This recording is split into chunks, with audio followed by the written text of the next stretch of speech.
За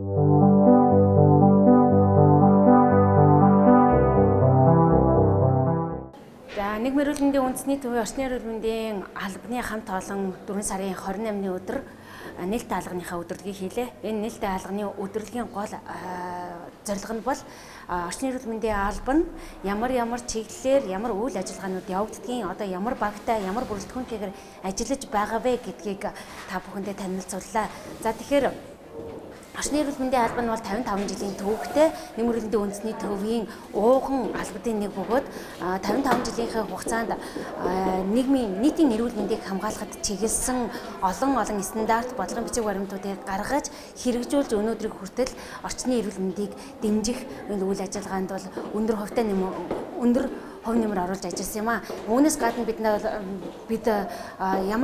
одоо орчны эрүүл мэндийн агаар ус хөрсний чиглэлээр хийсэн олон улсын байгууллагын шинжлэх ухааны технологийн сангуудаар хийсэн судалгааныхаа үр дүнг танилцууллаа. Мөн түнчлэн одоо бидний өдөр тутамд хэрэглэгдэж байдаг одоо багаж тоногдох хөрөмжөө танилцууллаа. Багаж тоногдох хөрөмжийн ашиглагаа тухайлбал одоо орчны эрүүл мэндэд маш чухал зүйл байдаг.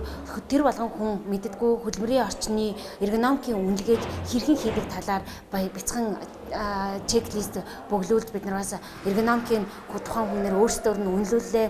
Гарын ариун цавир бид нар гараа үнэхээр зөв угаадгүй юу гэдгийг гарын ариун цавир шалгадаг багжаараа шалгаж тогтоолоо. За мөн дотоод орчны агаарын чанарыг сайжруулахад хэрэглэгддэг тоногдох хөрөмжүүд бас үүнийг танилцууллаа. Мөн түнчлэн агаарын бохирдлоос хүний эрүүл мэндэ хамгаалахын тулд хамгийн энгийн арга болох агаарын чанарын индексийг хэрхэн ашиглах вэ гэдэг талаарх зөвлөмжүүдийг өглөө. Мөн түнчлэн хэдэн миллиграмм зинтэй бол хэдэн миллиграмм өдөрт хэдэн литр усыг уух вэ? Тухайлбал жишээснийхөө өнгөөр усны дутагдалд орсон эсхийг хэрхэн мэдэх вэ гэх зэрэг тестүүдийг бид нар бас одоо эрдэм шинжилгээний ажилчдаа бол танилцууллаа. Тэгэхээр үүнээс гадна бидний сүүлийн 10 жилийн хугацаанд хийсэн судалгааны ажлуудын тойм болгосон ном бүтээлүүдийг мөн сүүлийн 2 жилийн хугацаанд ковидтэй тэмцэх үедээ гаргасан бид судалгаа болон инфографик мэдээллүүдийг бол одоо тавьж танилцууллаа.